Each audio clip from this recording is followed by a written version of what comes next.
Shantanu, we can start now. Okay, ma'am. Gauri, so just please start.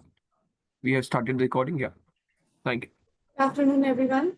I'm Gauri Kapoor and I'm being the anchor today. So I welcome you all to the 7th lecture series of Kartavyam, the Constitutional Law Lecture Series organized by Campus Law Center, Faculty of Law, University of Delhi, in collaboration with top law universities and institutions across all India. It is an academic initiative that seeks to deepen constitutional consciousness among students, scholars, and practitioners of law. This lecture series brings together reputed jurists and public intellectuals to reflect on the living spirit of the Constitution of India.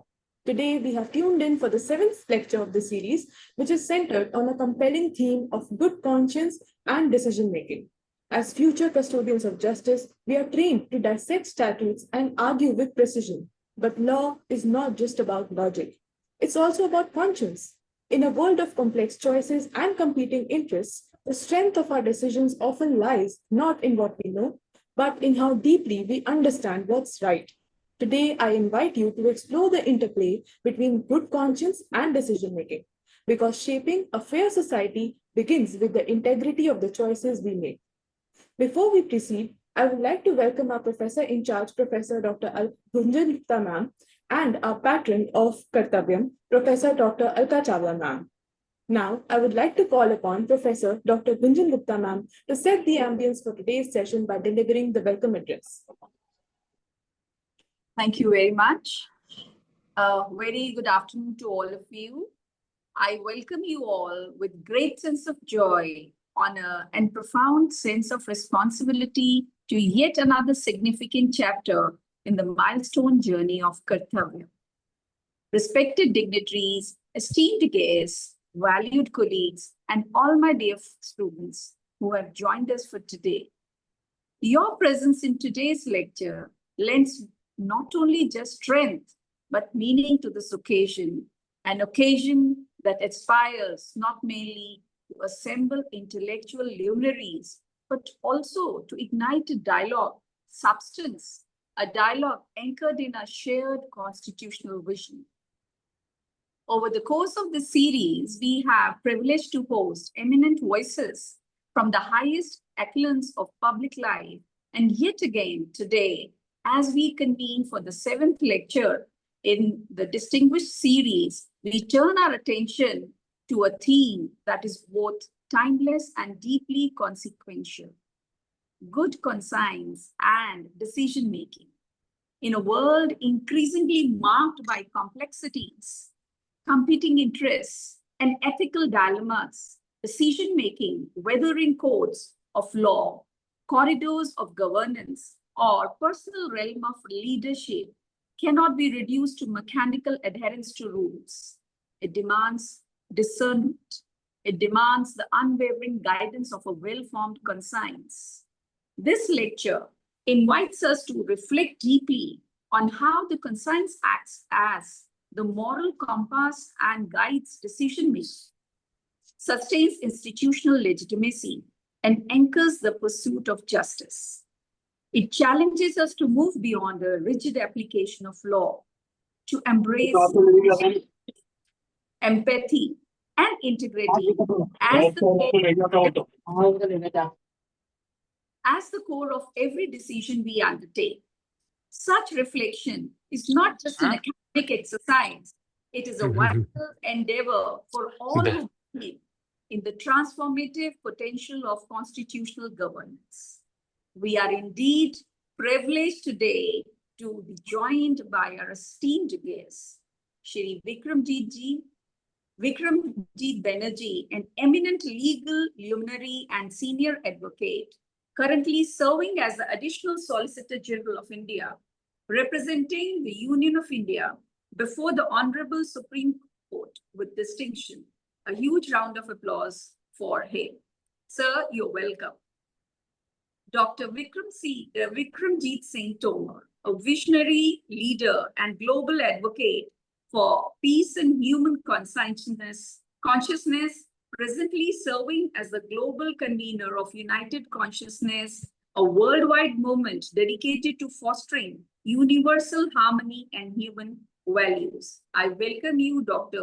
Vikrant Singh Ji, Dr. Sunita Adhar, a respected academician and dedicated institution builder, currently serving as the principal of Shri Navalmal Firodia Law College, Pune, where she continues to contribute the advancement of legal education and scholarly pursuits.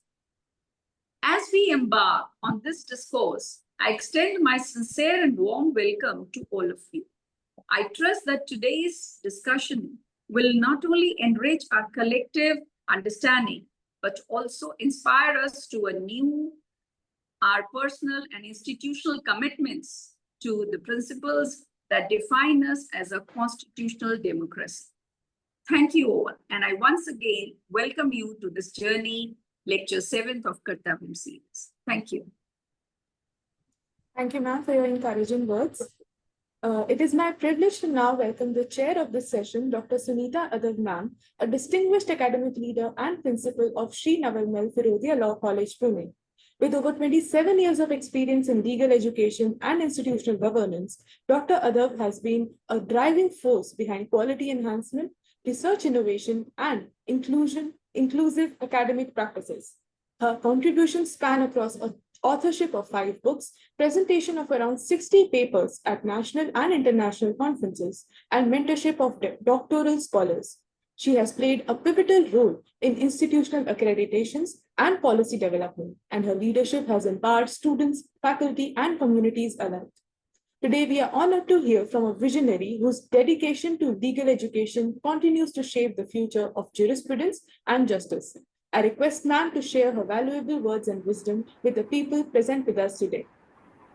Thank you so much, Gauri. Thank you, Gunjan Gupta ma'am, for such a wonderful introduction also. Again, we have eminent speakers for today's. Can you all hear me? Yeah? Okay. Vikram Singh Tomarji and also Vikramjit Banerjee sir. I welcome you all for this. I am going to chair the session for today's this Kartavyam. And Dr. Seema Singh madam, she has invited me, and I am so thankful to madam for giving me this opportunity to join this. And on behalf of Navalmal Firodi also, many of my colleagues, they are going to join this session. They have joined rather for this session also.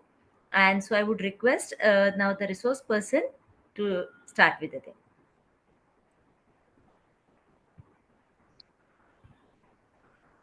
Sorry for the interruption. Vikramji Ji. sir and Vikrant sir, I just wanted to inform to all of you that there are many advocates who have joined from across the country, and I can see DC Rana sir also, who is the former Advocate General of State of Jammu and Kashmir. Our former Professor in charge, Professor Alka Chawla, and I think Raman Mittal sir, who is also from Delhi University, along with several other colleagues are present here. So now over to you, Gauri. Yes, ma'am. I'd now like to ask Sunita ma'am to continue with her presentation. Madam Gauri. He has already invited the first speaker, Gauri. Yeah. Thank you for that really wonderful introduction. I don't know whether I deserve a lot of it, but nonetheless, it is what it is. It's very difficult to follow up the wonderful presentation on Dharma by Vikrant. It's a stunningly brilliant presentation. And I think I would, expect Vikrantji to be more involved in law courses and possibly to bring out a book on Dharma, so that which would be very, very helpful to law students. Because that's one of the things which I was thinking throughout the vacation, that it's very important for us going forward to be able to rework the law teaching which happens in our law schools to have an Indic outlook. For that, the biggest thing we do need is textbooks for that. We need teachers who can teach that.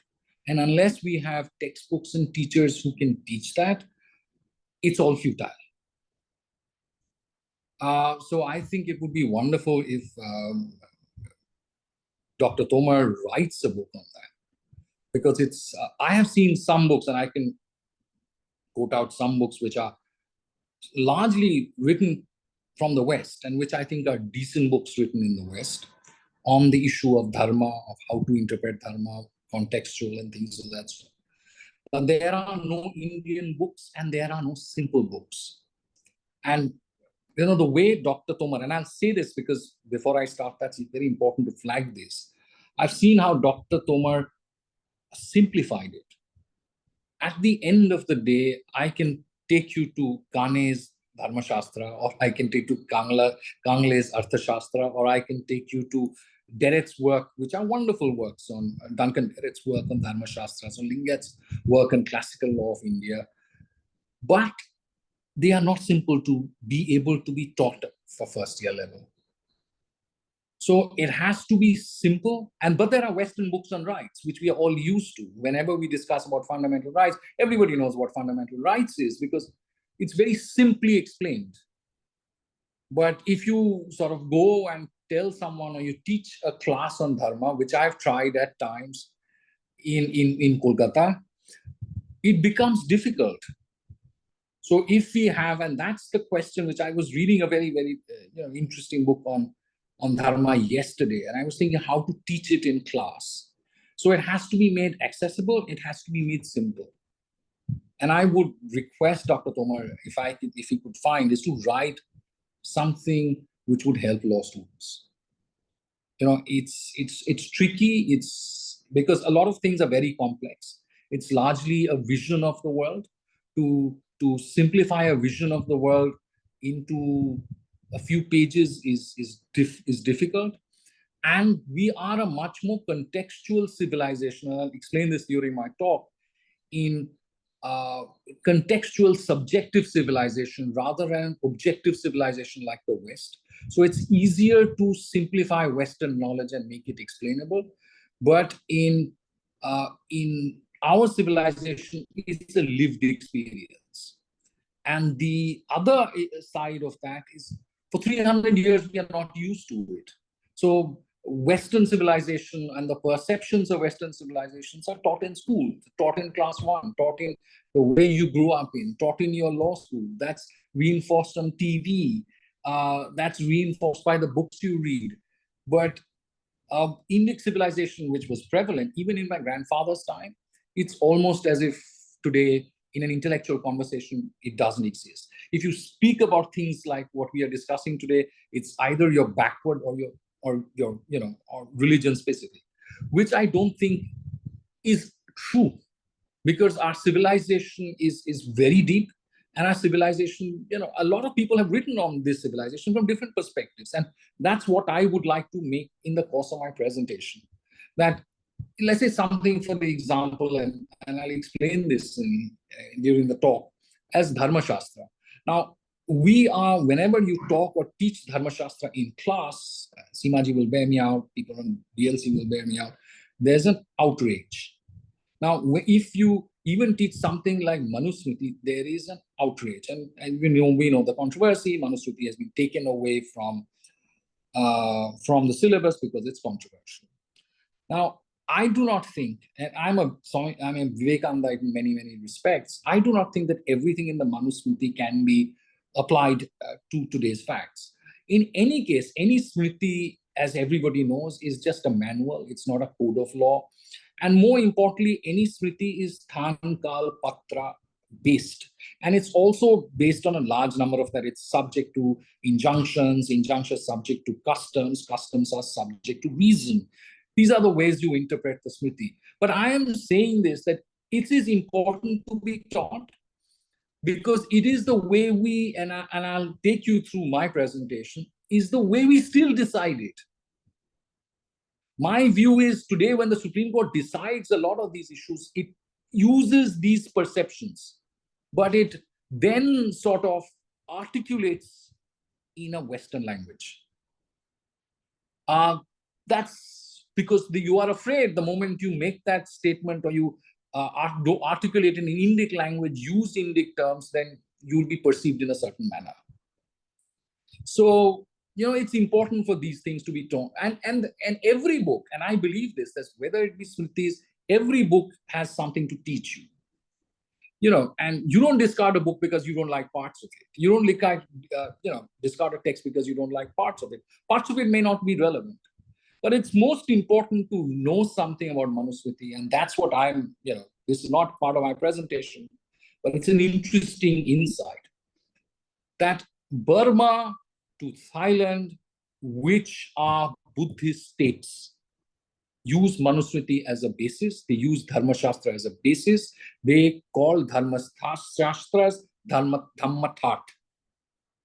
They use Manusmriti, but what they do, and this is what I'll speak about, is they bring in a Buddhist or a Bodh ethos into it, a Buddhist ethics into it. So Manu, while in a Vedic term of the same Indic civilization, the interpretation would be, as Manu is the first king of the world because there was chaos in the world. Matsya King Indra sent Manu to govern over people. So it's in a certain way, it's interpreted. The Buddhists or a Bodh interpretation of that, which is incorporated into Burmese literature, in Thai literature, which is the source of all Thai customary law, both of these books, they say that the first king was arrived at as consensus. For the first king was Mahasammata. And Mahasammata's prime minister was Manu. And because people came to a consensus that they had to get their disputes resolved, so they created this. Mahasammata was the first king and Manu was his prime minister, and therefore Mahasammata told Manu to write down the perceptions he had, and so Manu wrote down whatever the text which he did. But there are a lot of the solutions which their interpretation of Manava Dharma Shastra is, they say that it has to be inspired in terms of compassion and in terms of consensus. So a lot of the outcomes are different, a lot of the interpretations are different, but broadly the Indic scheme of things in questions of dharma, all of these are retained. The same is also applicable for Niti Shastra. That being said, now I'll start my talk. Respected Bikranji, respected Sunita ji, Gunjan ji, Seema ji, of course, and Gauri for that wonderful wonderful introduction. Now I'll talk about my subject, which I sort of flagged and decided to speak. Indian model of ethical decision making. Now, what is ethical decision making is though it's wonderfully put by Dr. Tomar, but I'm a little confused because in Indic thought, ethical maybe translate into something like dharma. And the broader question is, how do you decide any dilemma, any question, any decision? You have to sort of base it on dharma, or you base it on, but the dharma, as I said, is based on sthan, on kal, on patra, which Dr. Tomar indicated towards. I won't discuss in detail about dharma itself. I'll discuss in questions of interplay of dharma, niti, and in other texts of Lokayata versions. Now, sthan, kal, and patra are what dictates your dharma at any point of time. So dharma, to that extent, is contextual. Unlike the Western interpretations of what is the ethical basis of decision making. In the West, ethics are largely codified, like most Western law, which is codified. You have a code, you know what a code of ethics are. Largely, we know companies work from ethics. Even our laws are some sort of an ethical articulation of norms of society, which are put in form of a code. If you violate them, you're in violation of it. As simple as that. And it's a wrong decision making. For us, as Dr. Tomar indicated, it is contextual. It is subjective. Because in an Indic system, we stress not so much on a codification injunctions. We base ourselves on the question of justice. And justice is more important, and justice, according to us, is more important than law. If it's a whole different class and I would, it'd be wonderful to have this class, how Indian courts, treating Indian reality, have used these conceptions of justice to interpret the law all the while, and interpret the law and make it applicable to the people, because the people are concerned about justice, while holding forth on Western rhetoric and Western arguments to push that purpose. But that's a different, different class, different context, and I'm willing to hold on it, but that's a separate issue. The question which broadly faces us is, in a Bharatiya Indic context, how would you sort of come to a decision making? Now, one aspect of it is, of course, that you base it on dharma. Now, you have to understand this, and this related to what I was saying previously, that none of these conceptions, whether it be of dharma, whether it be of artha, whether it be kama, which are the basis of any decision-making process in India, is translatable into Western terms. Because it is not translatable to be in Western terms, becomes very difficult for judges who are in positions to decide to refer to these ideas. Now, there is a wonderful author who you may have read of, I don't know how many of you read, is Masaji Chiba. He's a Japanese sociologist. He says, basically, when this entire idea of Western law, why does this happen? He tries to answer this question is, why is this argument made in Western terms, though you're applying Indian conceptions of law in actually day-to-day practice? Now, there's a long book on that. The gist of that book is basically because the Asian lawyers couldn't basically care less. They just want the problem solved and they just want to get ahead. And they don't want to get into a conflict with Western lawyers as to what is superior, what is inferior. And as a result, because the sort of Western jurisprudence today is taken to be universal, so they just want to avoid that conflict. But they still, in actual practicality, apply Indian conceptions or Asian conceptions, whether it be in Japan, whether it be in India, wherever. Dr. Mensky, Varna Mensky, whose book you may have famously read, called Hindu Law in Postmodern India, relies a lot on Chiba. And it's a very interesting conception which he has, and I can take you through. Maybe the expansion of Article 21 of right to life to mean very, very different things from what it is articulated. The inclusion of the conception of jati in the equality jurisprudence, of expansion of Article 32 jurisprudence of anybody could approach the court, which is a very old Indic way that everybody has an access to the king, and you just got rid of locus standi.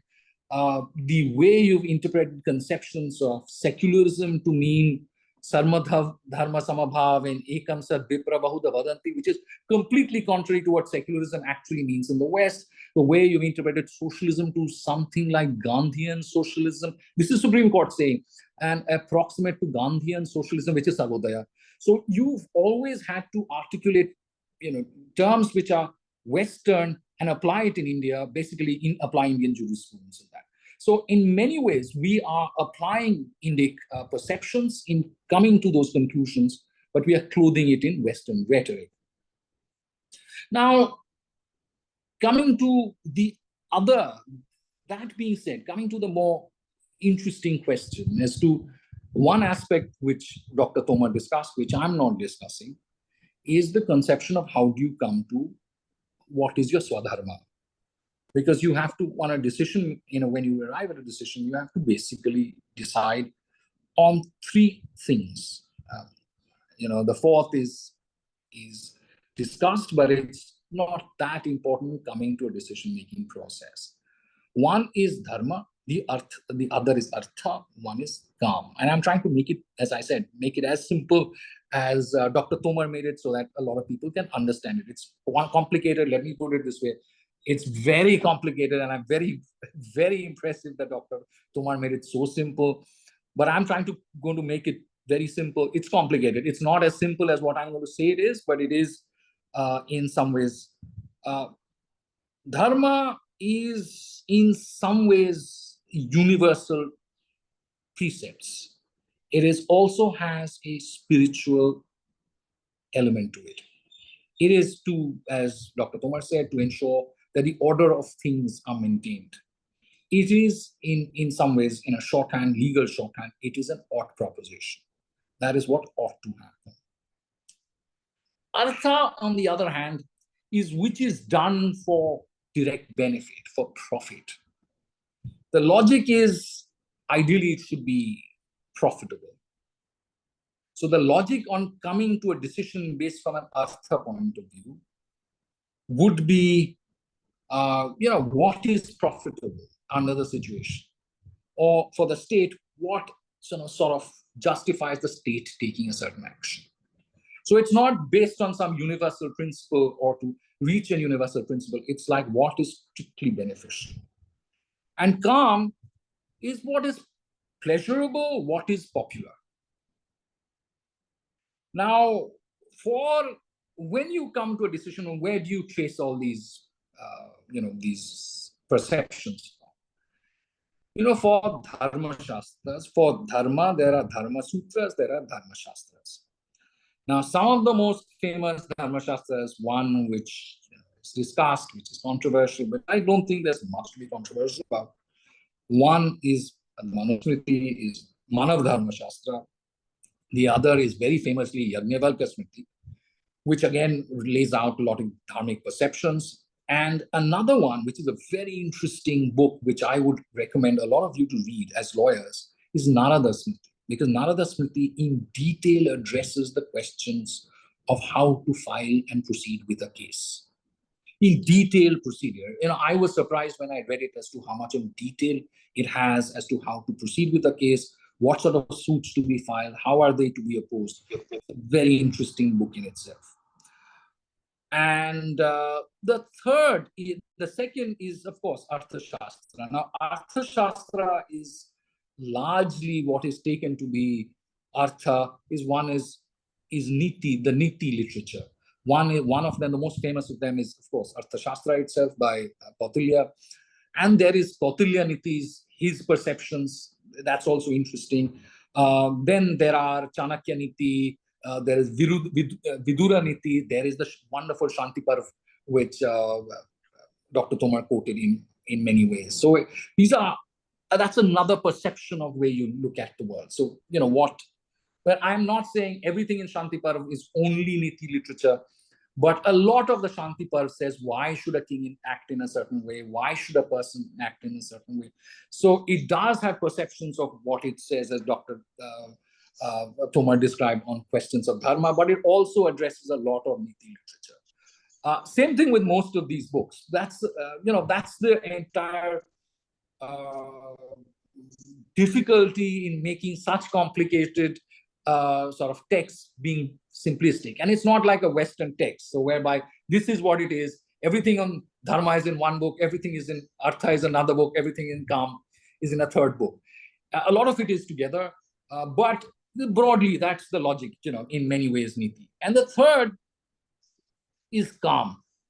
Now, the question is, where do you find, that's the dilemma which I face when I look at, karma as a method of decision making is discussed in great detail as what is pleasurable. If you look at philosophies of India, one of the major philosophies is what is called Lokayat. And the Lokayat philosophy, what is also in shorthand called Charvak, again, it's an approximate sort of an. One of the most famous book is what is called Tattva Pa Plavamsa, if my pronunciation is correct, which deals with a lot of Lokayat. Now, Lokayat's philosophy is very clear.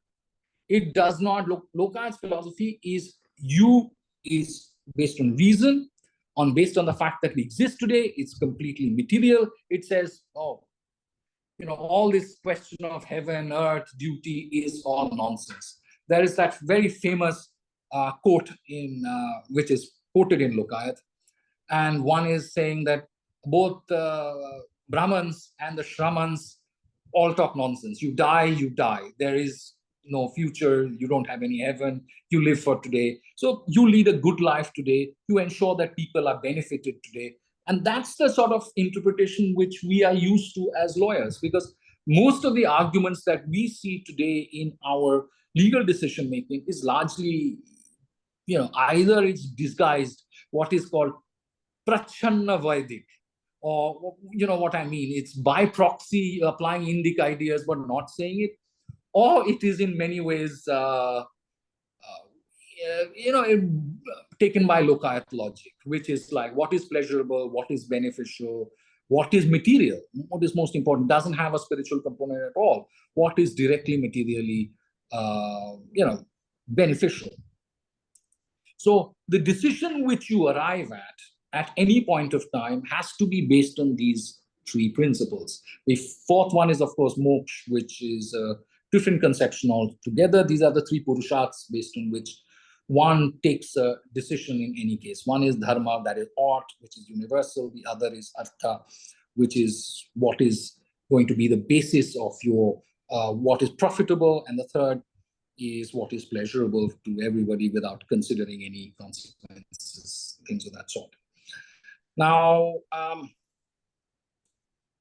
once you come to this decision, and I would say this is extremely important,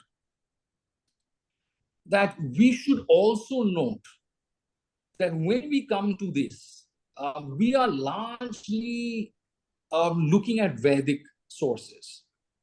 Now, I would request you that if you are inclined to come to a serious reading or serious structuring of courses based on this, it's important also to read Buddhist, Buddha, and Jain literature on that.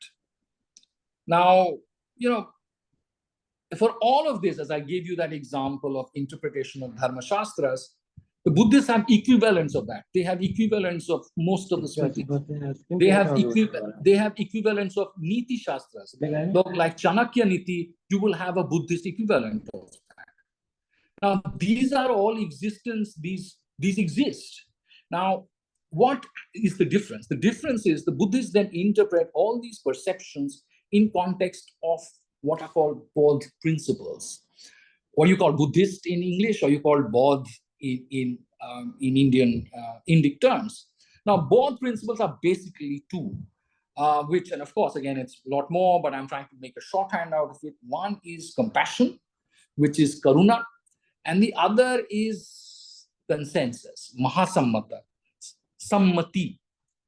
So a decision has to be based on consensus, and a decision has to be based on karuna. So on one structure, while in some ways Vedic decision-making is structured, Vedic decision-making is sometimes very clear, Buddhist decision-making is much more based on the questions of karuna, of compassion, of everybody, and of sammati, of consensus. Here, as we today have forgotten largely, there was a great body of Jain sort of decision-making, which used to dictate to the state, because there were great Jain states at that point of time in India. Now, what are the two broad perceptions? What are the two major insights which the Jains got into? That needs to be, again, it's an interesting perception. One is ahimsa, which is non-injury, so that you come to a solution which is largely non-injurious to the situation. Of course, you run a kingdom, people will have to be punished. You can't have but it has to create a situation where there's, non-injury. And the other is anekantavad. That means you look at it from multiple perspectives, so that there is no single truth. And that is one of the old perceptions of Indian philosophy, which is taken all over the world. So when the Greeks in like 600 BC were told during time of Alexander, what is the...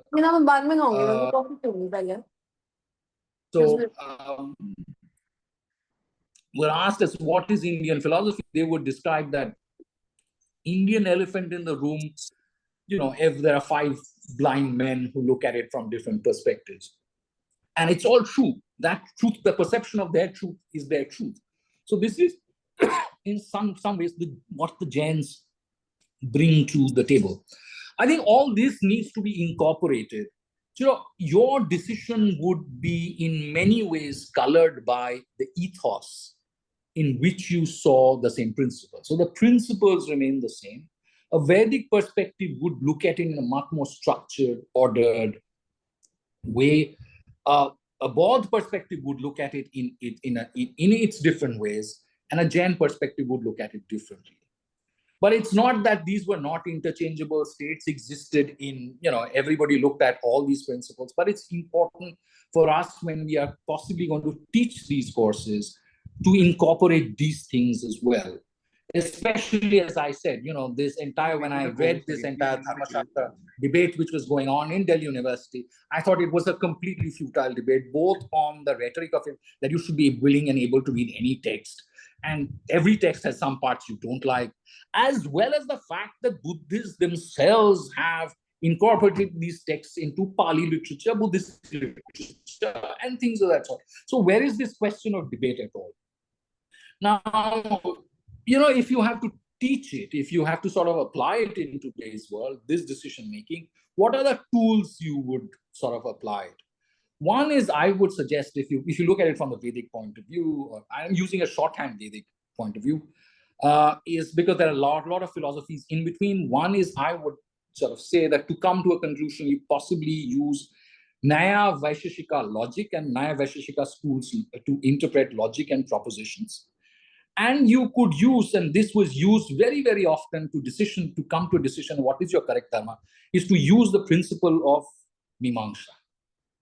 Mimamsa is a very, very detailed school, which is almost to the point of law, which is, people would say it does not believe in God. It believes in deciding what your dharma is, and that's extremely controversial, to the point it does not believe in God. He said, we are only concerned about interpretation, that you do your correct dharma correctly, and God is irrelevant. So you use the Mimamsa school to sort of come to a decision-making process on fact situation. What is your dharma? What is your niti at that point of time? That's a great tool which you can use. From the Baudd perspective, I would suggest, two perspectives to read in coming to what is your perfect dharma in the present moment. One is Nagarjuna's Madhyamika perspective, which is basically that you follow a middle path, because extremes of both are bad. So it's neti, which we also see neti, not this, shorthand for it. But so therefore you fall Madhyamika, you form the middle path, because both perspectives are extreme, are wrong, are not wrong, are incorrect, but it's based on incorrect perceptions. Now, the other perspective, and which Swamiji, who was deeply influenced by Buddhism, Swami Vivekananda used to use, and which is an interesting perspective to use, is of Dharmakirti's, of Dharmakirti, the other great Buddhist logician and sort of abbot of Nalanda, very, very famously quoted, who basically said that everything has to be tested by reason. This is a radical sort of departure. And Dharmakirti's logic has always been, and that's what Swamiji always said, that everything which you come across, you've tested by reason. This is Dharmakirti's huge perception as to coming to any dharma. So in deciding any dharma at that point of time, you test it on reason. If it's not reasonable, you discard it. The other is, the two Jain perspectives again. I think they're give you a very interesting perspective on how to, again, interpret these injunctions in the ethos which you want to interpret it. One is Acharya Kundakunda's Anekyantavad, which you have multiple perspectives as to the same truth. What is your decision that you're going to take? Everybody is different. You would look at it differently. I would look at it differently from the situation which I'm in. Somebody else, my person who's sitting beside me, would take a decision based differently on what they are. And, you have to decide as a decision maker whether that's the correct decision or not, depending and stepping into the shoes of the other person. And the second part, which is a corollary of this, which is a very interesting, is Sayadvad. You would have heard of it also, which is truth is contextual. This is by Acharya Divakar's sort of perception. So every truth is absolutely contextual. There are no absolute truths. So truth is in some ways contextual. So what you perceive as truth depending on context. Now, I am saying this that we need to study all this. And we need teachers who can teach this in class. And I saw, as I said, I did a wonderful presentation of Dr. Tomar. And I think we need to incorporate all this in teaching our law. And I'm saying this, and we should not make the error, and I'm flagging this, is we, in so many words, use only Vedic treatises to make our arguments. I am also saying that we have had 1,500 years of Buddhist or Buddhist history, and which has spread to every corner of the world.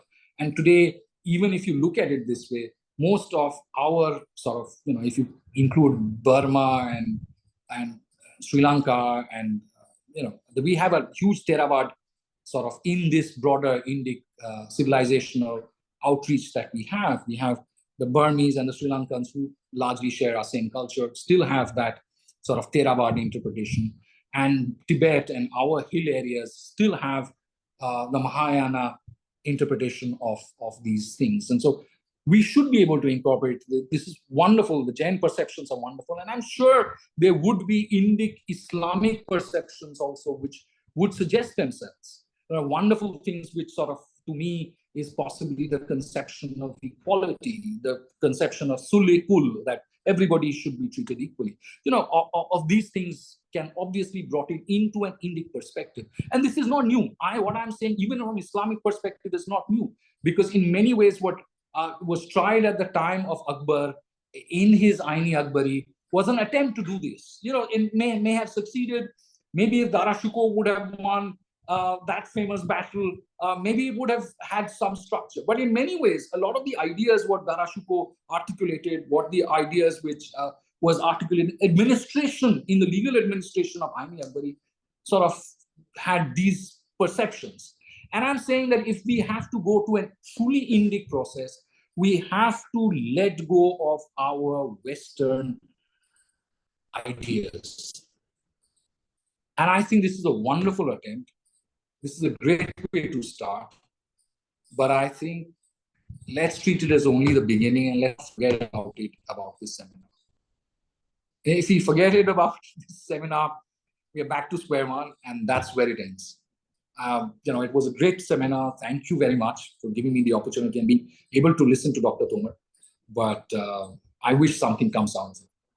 And all the very best to Seema ji, to Gunjan ji, to Sunita ji. And of course, I'm sure Dr. Tomar will work independently of whether this seminar or not, but to do something very, very concrete about it.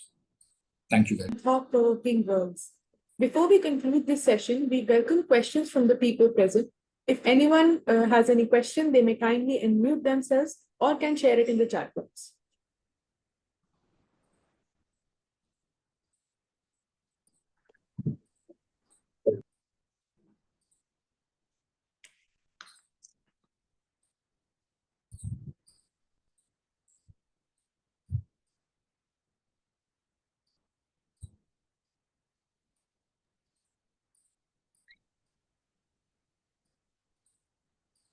So by the time the students are going to ask any question to any of you or both of you, Vikramjit sir, I would like to ask one question on the behalf of the students, you may say.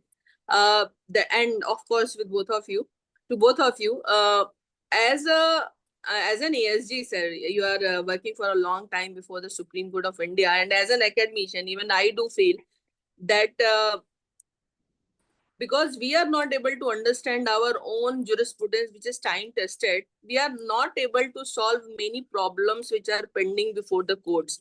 And especially when we are dealing with if the matter is pending before the court, there is definitely some conflict. So you have pointed out some very useful point that these are the texts which can be extremely helpful, in deciding the matter and also in understanding the law in the correct perspective.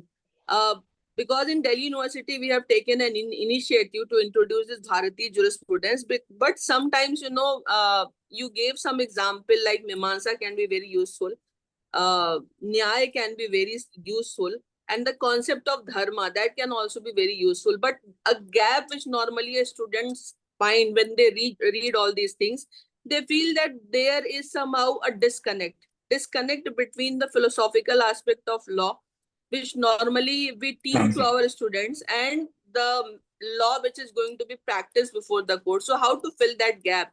If you could throw some light. I have a very clear perspective on that. That's why I said that, I sort of indicated Masaji Chiba and Dr. Mensky. Dr. Mensky is an expert on Indian law. He was the professor of Indian laws at the School of Oriental African Studies. Masaji Chiba is no doubt a Japanese sociologist, but he deals with the same issue. And I believe absolutely the same thing. You see how the Indian courts actually apply the law. The Indian courts do not apply the law in the Western way of law is applied. They apply it in Indic ways. But the logic they use or the language they use is Western. Because I would attribute to the politics of this country. Because the moment I say that the expansion of Article 21, which is an article says you can't be randomly arrested and put in jail without following procedure of law, and the Supreme Court comes out with a definition of Article 21, straight out of the Upanishad, which says, life is not mere animal existence, which is nothing to do with Article 21. I'll give you Article 32, which is right to approach the Supreme Court. There is no country in the world where you can send a letter petition to the Supreme Court, to the court directly to ask for public interest litigation.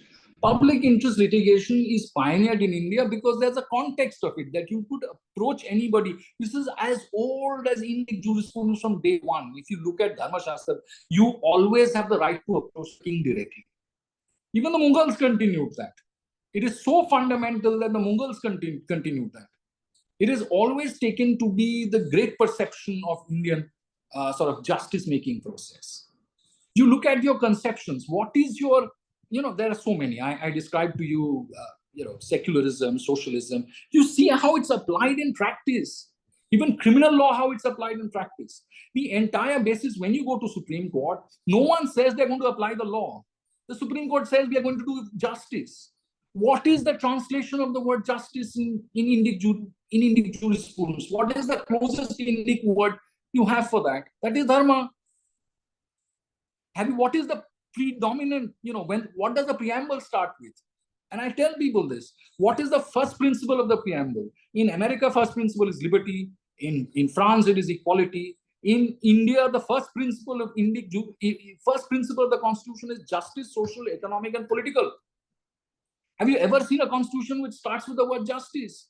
What is the most approximate word to justice in Indic jurisprudence? It is dharma. So you have incorporated these things because you know that is actually how the Indian society works. So you have a foreign sort of wonderful legislation for 200 years, otherwise you're backward or communal or whatever, which is separate from your civilization, but you're applying it in practice. So even today, and I'm telling you this, the moment you read, Chiba or Mensky, then you suddenly realize, oh God, and Mensky writes a lot on India, on Hindu law. So Chiba may have written on Japan, but Mensky writes a lot on Hindu law and exact these perceptions. And you read this and you say, oh God, they're applying this. Oh God, they're applying this. But the fact is, we don't teach those terms and those logic, which is so hardwired into our brains because we are not European. We don't think about law. We don't think about justice in a certain way. A society thinks about justice in a certain way. So it's so hardwired into our hardware that is the solution which we come up with. That's the logic which we come up with. And we know that, you may be an elite educated at Harvard, But to make that decision understandable to the common denominator in the village, you have to articulate it in those terms. But you may articulate in English. You use rights jurisprudence for that. Rights as a conception, the Supreme Court, as I'm saying, for everything, where does it sort of use? It uses rights rhetoric, but it always applies justice. It always applies. You look at Supreme Court decisions correctly, it goes back to, in some ways, an English rhetoric about lokayat or an English rhetoric about niti. The problem is our teaching has been, in some ways, we have not made it acceptable for Indians to use those terms. And there are structural issues with the way the judiciary itself is formed, because in any way, the structure of judiciary, that's a structural problem that we can't do anything about unless you destructure it and, like Mahatma Gandhi said, make it completely panchayat, which is another topic of discussion which we can discuss. And I'm not saying that it will not work, but that's a separate issue, absolutely. But one is a structural issue, which is judicial process. It's in some ways still based in colonial towns, still perceived, you're still wearing gowns and bands and operating colonial towns. And I know I come from Kolkata, where people are still paid in gold mahars and stuff like that, which is structural. This is not a substantive issue, but in many ways, these issues will have to be sorted out. And it's time that we think about it. And it's not thinking about, and I'm sure a lot of these questions with the other side has, and I'm flagging this to you, and I'm saying this is a danger, that if you strictly go by Vedic, sort of Vedic interpretations of these conceptions, it sometimes comes across, because Vedic is very pro-order, in some ways is order, sort of all these texts are pro-order and structural and structured. So it sometimes comes across as oppressive. And I'm not saying in a Marxist term. I'm saying that is what the Bauds said in 300 BC. So that is their argument. So I'm not saying this is not a new sort of criticism of that. So I am saying that what Swami Vivekananda did is that you use a lot of Baudd thinking. And Baudd is an integral part of what our thinking, because those have been interpreted. Shankaracharya's guru, Padmacharya, Gaudacharya, effectively used a huge amount of Baudd logic.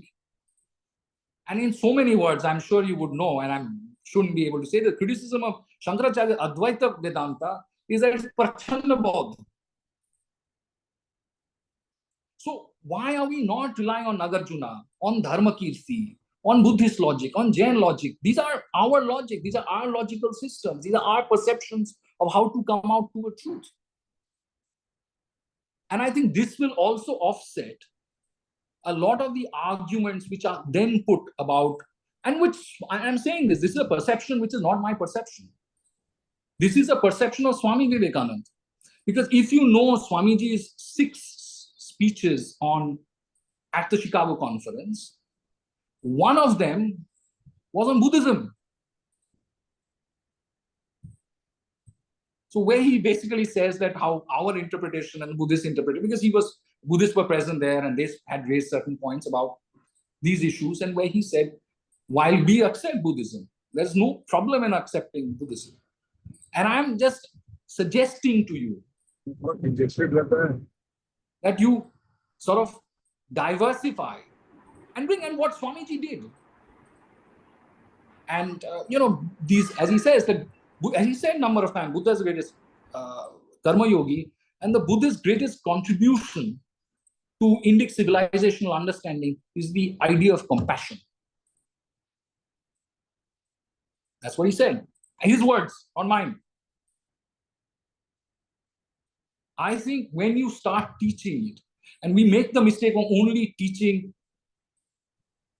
the school of Vedic, strict Vedic interpretations of these texts, we should complement it with Buddhist, and for the want of want of a better, shamanic interpretations like Jain interpretations. And there are other interpretations, Lokayat interpretations. Because you cannot have a full-scale understanding of all this unless you have Jain interpretation, Lokayat interpretation, and Buddhist interpretation of the same perceptions. And there are all valid interpretations. In us, there is a discussion when it happens, oh, this is a Lokayat perspective, we don't agree with it. But that's all discussed. And I'm saying this, if we do all this, and we need to teach it in law schools. If we try to teach it, if we start teaching this in law school, extremely interesting, but it has to be made simple. And like Dr. Tomar sort of put it, very, very simply. Can I excuse myself? I have one more question. Gunjanji, I think is Gunjanji. Sir, before coming to that, I would really like to thank you for answering this question in such a simplified way. It is because of the practice, I think, for so many years in Supreme Court, that is the Indian concept. The judges are using Indian concept, but the language that is being used, we were unaware as academician. So on that point, definitely from tomorrow itself, I'll be telling my students also. Then the new thing which brought to the notice was writing letter to Supreme Court. And again, this was means not the new one, but it was long back. It was in the Indian system only. And criminal justice system also, the end result should be the justice. And what you highlighted, I like the thing was preamble, it starts with the justice, which is given in Bhagavad Gita, whereas for the other, it starts with the liberty and all. So thank you so much for this wonderful 4-5 points I've just jotted down. I think this was a wonderful answer, sir, for this question asked by ma'am. Thank you. Thank you.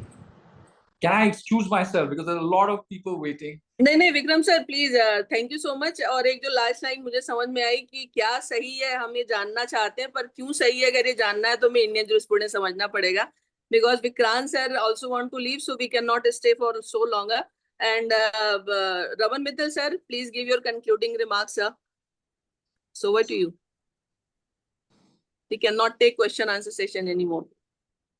Ji sir. Okay, thank you so much. And it was wonderful listening to both the erudite speakers who talked about various concepts of dharma and all converging on one single solitary ideal that we are all seeking, that is justice, right? So in India, British jurisprudence continues to be the matrix of all our non-personal laws even till today. Historically, the king was the fountain of justice in Great Britain. Life was simple or simpler than what it is today in our society. So the cases that were being brought to the notice of the king were few and far between. So the king had ample time to devote to those limited number of cases. But then more and more disputes started being brought before the king. So he appointed a minister called the Minister of Justice who would administer law. And then more and more cases came. By and by, a system of justice administration developed in the United Kingdom. All this while, the king removed himself from actual administration of justice personally. However, justice continued to be done in his name alone. And it was done in accordance with the precedents developed by the courts. All this while, he kept to himself the power to do complete justice. So the final appeal, after exhaustion of all legal remedies, could still be made to the king. However, that appeal was not to law, but to the conscience of the king. There lies the importance of the title of today's lecture, that is, good conscience. So good conscience of the king could always outwit the law, should the circumstances so warrant. With time, the appeals to king's conscience increased, and so the king appointed a chancellor who was the keeper of king's conscience. And then a hierarchical and elaborate system of chancery courts developed, which were also known as courts of equity, as opposed to the courts of law, and in parallel to the courts of law. Early chancery pleadings vaguely invoked some sort of higher justice. The early chancellors were influenced by their training in theology, what we in India call dharma, and to watch the speakers of today elaborately talked about. And this term was essentially driven by the conscience of man. So the doctrine of good conscience lies at the heart of equitable jurisprudence. It lends moral legitimacy to decision-making, where the black letter of law is either silent or inadequate, ensuring judgments are fair, principles, and tailored to the real life circumstances and characters. Equity recognizes that law is just a means to do justice and not an end in itself. So, law is just a means to achieve dharma. So, where law fails to do justice, equity should step in by opening the gates of good conscience. The whole system of law and equity, which was running parallel in the United Kingdom, was merged in 1873 in the UK and in India by enactment of Specific Relief Act, which was done in 1877 for the first time, that codified various principles of equity. When we made our constitution, such power of the king to do complete justice went to the kitty of the Supreme Court of India, vide Article 142, to which the speaker had elaborated upon. So 142 is basically an appeal to the good conscience of the Supreme Court. Similarly, the power to pardon was given to the governor and the president of India respectively. Today, the principles of law and equity based on good conscience stand merged in a single unified system, even though their origins were different, though they were always complementary to each other. Today, when we are seeking justice, we are exploring not only law, but another element, which is apart from law, which we can describe as good conscience, which is difficult to define. And in India, in Indic jurisprudence, we call it dharma. So dharma is higher, it is highest, it is superior, superior to the crown, to the powers, and superior to the law. In the end, while thanking the learned speakers, and I also thank the organizers, my professor in charge, Professor Gunjan Gupta, Professor Alka Chawla, who is the patron, and Dr. Seema Singh, who is the organizer of this event, I would like to read a small poem which alludes to the topic under consideration. So pardon me from reading the book. The title of the poem is A Lamp of Its Own. We fix our eyes on the footprints of the wise. We choose to treat and allow our memory to lead. But the answers of the past forever cannot last. When the question is so new, custom may not give us a cue. We look for advice in the vision of the wise. On their imagination we rely and choose to comply. But when in future the answers we lay, they may not always show us the way. When the question we could just not foresee, legislation may not give us the key. Custom is wisdom forged through trials and strife. With speculations, the legislation is always rife. In memory, the custom always lies. In imagination, the legislation always lies. In custom, we always look back. In legislation, we try to foresee the future track. But reality may be very different. So justice has to be a live current. To the past or future, law belongs, but justice ever longs for a tryst with the present and to catch this very moment. Only here and now it can live. To the present alone it can give. Past or future it need not disown, but justice must have a lamp of its own. And when we are talking about this lamp, we are talking about good conscience. And the principles of good conscience lay buried deep in our own jurisprudence, Indic jurisprudence, which is inclusive of the Hindu jurisprudence, the Buddhist, the Jain jurisprudence, which the speaker has wonderfully elucidated upon. So I thank the speakers again and the organizers, the professor in charge and Dr. Seema Singh, and also the student convener of the debating society. Thank you so much. Thank you so much, sir, and thanks to all of you. Thank you, Gunjan ma'am, Alka ma'am, और बहुत सारे लोग यहाँ पे present है अलग-अलग university से भी. तो खैर नाम लेने में भी देर हो गई, मैंने बाद में देखा. शैलेन सर है, नरगुन जी को मैं देख रही थी जो फॉर्मर एएसजी हैं कर्नाटका हाई कोर्ट के. तो Anyways, thanks to all of you once again, and we are meeting again next Sunday with a new on a new topic with a new list of speakers. Thank you, Gunjan ma'am.